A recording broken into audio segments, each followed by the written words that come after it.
आज की हमारी इस वीडियो के अंदर हम डिस्कस करने जा रहे हैं लीनियर प्रोग्रामिंग को। सबसे पहले हम देखते हैं कि लीनियर प्रोग्रामिंग कॉस्ट या मैनेजमेंट अकाउंटिंग के अंदर किस पर्पस के लिए इस्तेमाल की जाती है।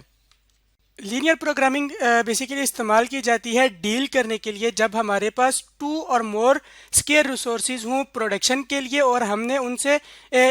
दो या दो से ज़्यादा एक्टिविटीज़ परफॉर्म करनी हो और वो एक्टिविटीज़ एक दूसरे के साथ compete कर रही हूँ इन स्केयर रिसोर्सेज के लिए।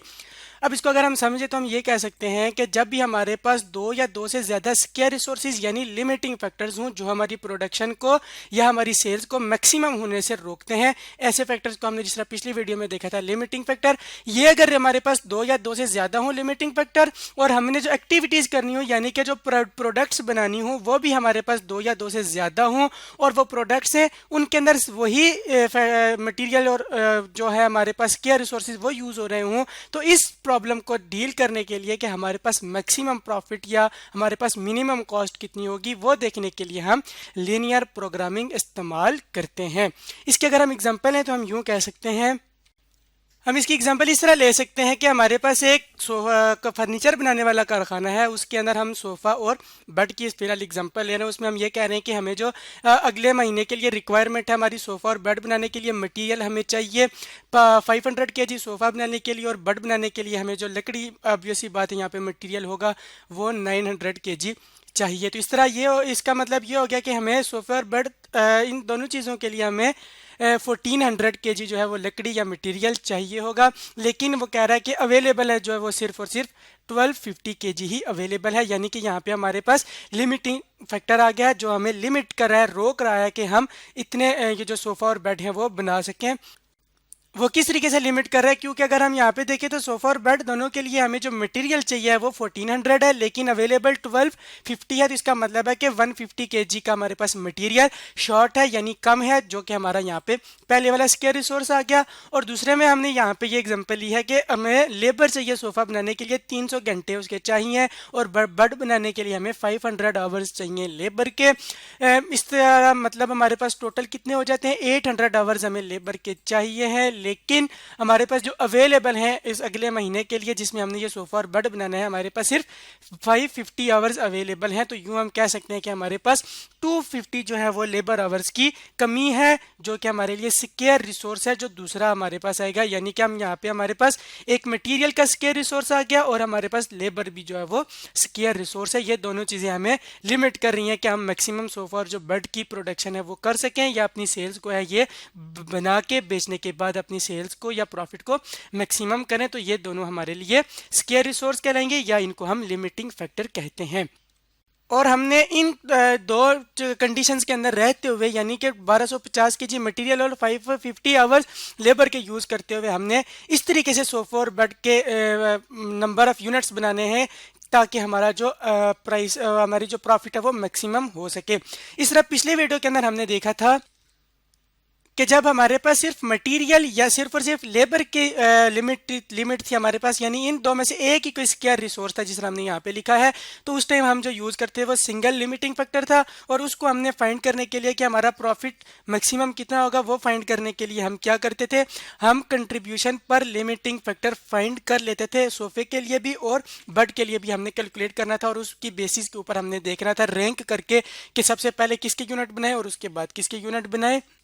लेकिन जब हमारे पास एक से ज़्यादा यानी दो या दो से ज़्यादा हमारे पास लिमिटिंग फैक्टर आ जाए, जिस तरह इस एग्जांपल में हम देख रहे हैं मटेरियल भी और लेबर भी हमारे पास लिमिटिंग है, तो इसका मतलब है ये मल्टीपल हैं। तो जब मल्टीपल लिमिटिंग फैक्टर हों तो उसके लिए हम क्या करते हैं, उसके लिए हमारे पास टेक्निक यूज़ की जाती है लीनियर प्रोग्रामिंग की और फिर देखा जाता है, डिसाइड किया जाता है कि इन दो चीज़ों को मद्देनज़र रखते हुए हम सोफ़े के कितने पीस बनाएंगे और बेड जो है वो कितने यूनिट्स उसके प्रोड्यूस करेंगे। अब अगर हम लीनियर प्रोग्रामिंग की बात करते हैं तो लीनियर प्रोग्रामिंग जो है वो हमारे पास फर्दर दो स्टेप्स के अंदर चली जाती है या इसके दो हिस्से हो जाते हैं। एक को हम कहते हैं ग्राफिकल मेथड और एक को हम कहते हैं सिंप्लेक्स मेथड। अब हम देखते हैं कि ग्राफिकल मेथड कब यूज़ किया जाता है।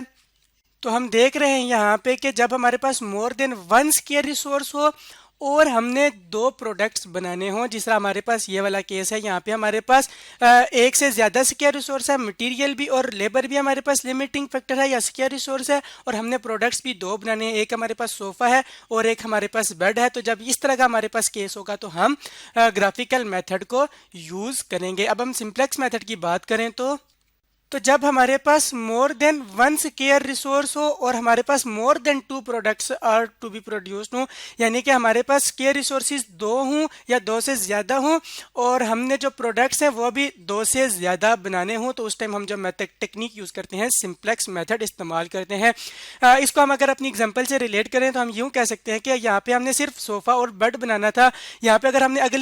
अगर एक और ले एग्जाम्पल, हमने लेट्स सपोज चेयर्स भी बनानी थी, तो उसके लिए भी हमें मटीरियल और लेबर की रिक्वायरमेंट थी और वो हमारे पास ऑलरेडी ये दो चीज़ें स्केयर हैं यानी कम है। तो इस केस में जब हमारे पास तीन प्रोडक्ट हो जाती हैं या तीन से ज़्यादा हो जाती तो हमने सिंप्लेक्स मेथड को इस्तेमाल करना था।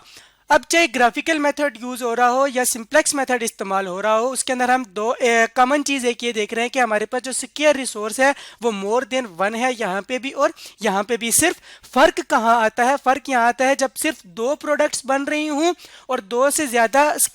या दो से ज़्यादा स्केयर रिसोर्सेज हों तो हम ग्राफिकल मेथड को यूज़ करते हैं, और जब हमारे पास मोर देन टू प्रोडक्ट्स हों तो उस टाइम हम जो है वो सिंप्लेक्स मेथड इस्तेमाल करते हैं। ये फर्दर लीनियर प्रोग्रामिंग के अंदर जो है वो आ जाती है।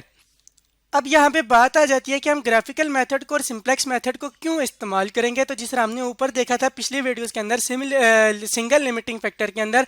हम कंट्रीब्यूशन पर लिमिटिंग फैक्टर को इस्तेमाल करते हुए देखते कि हमारा ऑप्टिमल आउटपुट कितना है, यानी कि हम कितने आउटपुट यानी कितने यूनिट बनाए किसी भी प्रोडक्ट के और किस किस प्रोडक्ट के आउटपुट बनाए ताकि हमारे पास जो है वो प्रॉफिट मैक्सिमम हो सके। यहाँ पे भी हमने सिंपल इन्हीं दो मेथड को इस्तेमाल करते हुए ऑप्टिमल आउटपुट को फाइंड आउट करना है।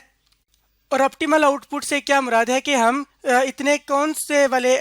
यूनिट्स बनाए, यानी कि बेड कितने बनाए और सोफे कितने बनाए हमारे पास, ताकि जो है हमारा प्रॉफिट मैक्सिमम हो सके या कम से कम हमारी कॉस्ट जो है वो मिनिमम हो सके। अब प्रॉफिट मैक्सिमम क्यों? क्योंकि बिजनेस कोई भी होता है, कारोबार कोई भी होता है, वो सिर्फ इसीलिए किया जाता है कि ज़्यादा से ज़्यादा प्रॉफिट अर्न करे। और अगर वो देखता है कि अगर प्रॉफिट अर्न नहीं कर रहा, उसकी कोई इकोनॉमिक कंडीशन इस तरीके की हो गई है या हालात ऐसे आ गए हैं, तो वो ये कहता है कि यार कम से कम जो मेरा खर्चा है वो कम हो ताकि मैं नुकसान से बच सकूं, तो इसी को ऑप्टिमल आउटपुट भी कहते हैं। जब हम लीनियर प्रोग्रामिंग कर रहे होते हैं तो उस टाइम हम अपना एक ऑब्जेक्टिव फंक्शन बना लेते हैं और उसके अंदर हम ये देखते हैं कि हम सिर्फ या तो प्रॉफिट मैक्सिमम करने की कोशिश कर रहे होते हैं या फिर सिर्फ और सिर्फ कॉस्ट को मिनिमम करने की कोशिश कर रहे होते हैं, और इसको हम जो है वो अपना ऑब्जेक्टिव फंक्शन बना रहे होते हैं। यानी इसी फंक्शन के लिए हम अब सारी लीनियर प्रोग्रामिंग कर रहे होते हैं। अब इससे क्या मुराद है, इसके ऊपर डिटेल में बात होगी जब हम ग्राफिकल मेथड और सिंप्लेक्स मेथड के ऊपर प्रैक्टिस क्वेश्चन कर रहे होंगे। तो इस तरह आज की इस वीडियो के अंदर हमने बात की है कि मैनेजमेंट अकाउंटिंग के अंदर लीनियर प्रोग्रामिंग किस तरीके से यूज़ की जाती है।